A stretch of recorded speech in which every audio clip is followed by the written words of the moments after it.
Yn y de, i ni'n edrych ar ebolion dyflwydd ddod gyda'r adran by y Merlod Cymreig. Heddi o'r tro cynta i ni yn croesawu'r adran by i'r prif gylch.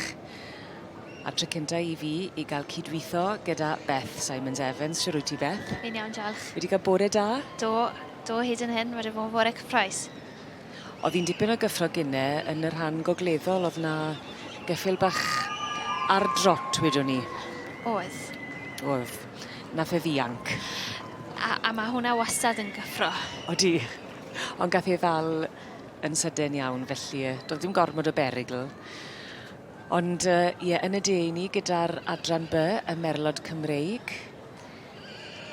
Ni'n gallu gweld Steph Mansfield fyna ar y brig, gyda Jan Pete Moonwalker wedi breidio gan Steph a mam Janet. Yma yn y de yn y prif gylch, i ni'n edrych ar yr adran by y Merlod Cymreig. Yr ebolion dyflwydd ddod sy'n cael ei beirniadu ar hyn o bryd. Heddi wrth gwrs yw'r tro cynta i ni'n croesawu yr adran by i'r prif gylch. Y tro cynta i fi i gael cyfle i weid bore da wrth Beth. Siwr wyt ti, Beth? Fi'n iawn, diolch. Di cael bore cyffroes? Do, joio. Yn falch iawn o'r hyn ti di weld hyd yn hyn? Odw, ni wedi gweld dosbarthiadau hyfryd. Tipyn o ansawdd o'n blaen ni. Felly mae yna 5 yn y dosbarth yma i'r ebolion dyflwydd ddod.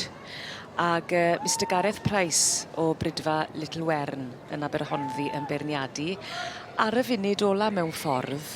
Do, achos Carol Jones oedd i fod yn beirniadu, ond mi nath hi orfod tynnu allan dim ond cwbl wythnosau yn ôl, felly Gareth Price wedi cael y cyfle i gamu mewn ac i frydio'r adran by.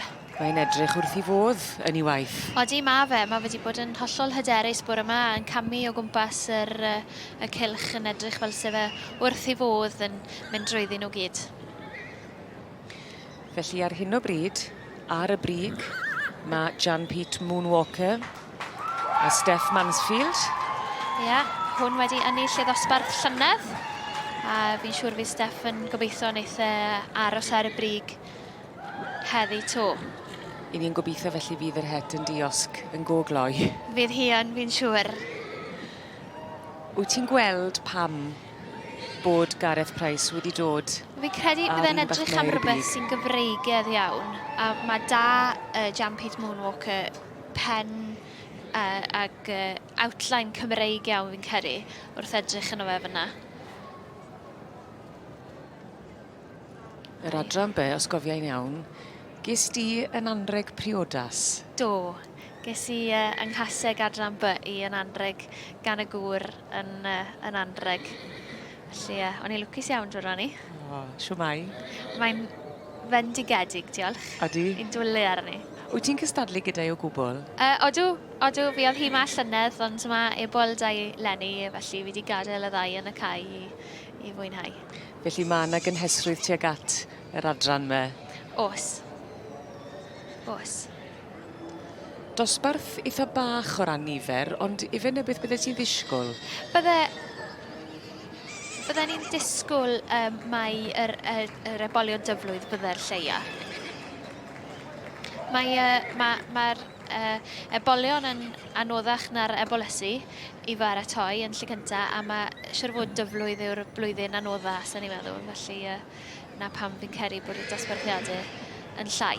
Pam wyt ti'n gweud bod nhw yn anoddach? Ma nhw'n ddrwg. I ddechrau.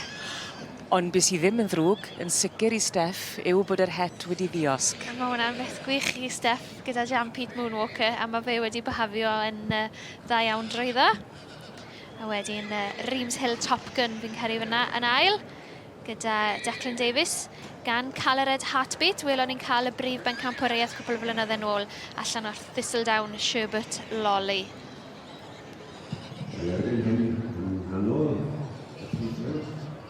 Mae'r Ponies Cymreig wedi symud ymlaen i ddosbarth 88, sef Hesi Ifanc Magi, sef o bedair i 7 oed, gyda'i hepri o Beirford.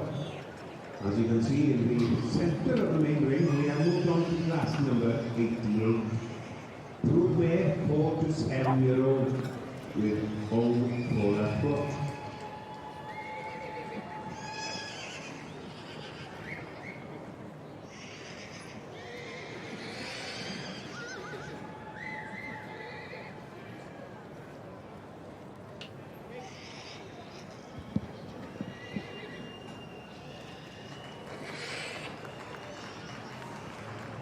Mae gen ni ganlyniad draw yn yr adroddiad. We have a result in the section B ring, and the winner of the 2-year-old Colt class is number 424. Mae hon yn eiliad uwthrysori i'r tîm y tu ôl i Jan Pete Moonwalker yn dod yn gynta yn nosbarth yr Ebolion Flwydd gyda'r adran B a'r Merlod Cymreig. Llon gyfarchedau gwresog i'r tîm I gyd. In fourth, number 423, with Colt 2yr. And in fifth is number 39, Sharon Roberts is pulling Zodiac. If they found them ahead now, big congratulations there to the winner of the 2-year-old Colt class in the section B's, JA and S Mansfield with Jan Pete Moonwalker. A diolch yn fawr iawn yn eich doeddol wirni yn yr adran y dosbarth yna, sef Americas. A big thank you to the sponsors in the section B 2-year-old Colt class, Americas. And we have some results for you in class 18. Well, Steph Mansfield o Ochrau Fan Ceinion, llongyfarchiadau mawr iawn I ti. Many congratulations here with Jan Pete Moonwalker, a homebred pony. Yes, thank you very much. He won it last year, so to win it 2 years on the bounce is amazing. Well, it's also amazing for yourselves as breeders. Now, I know you have one in the next class, so I won't keep you long. But what is it that makes you keep coming back to the Royal Welsh? Oh, it's just the best show in the world, isn't it? There's no atmosphere like it, so yeah, you can't not go to the Royal Welsh.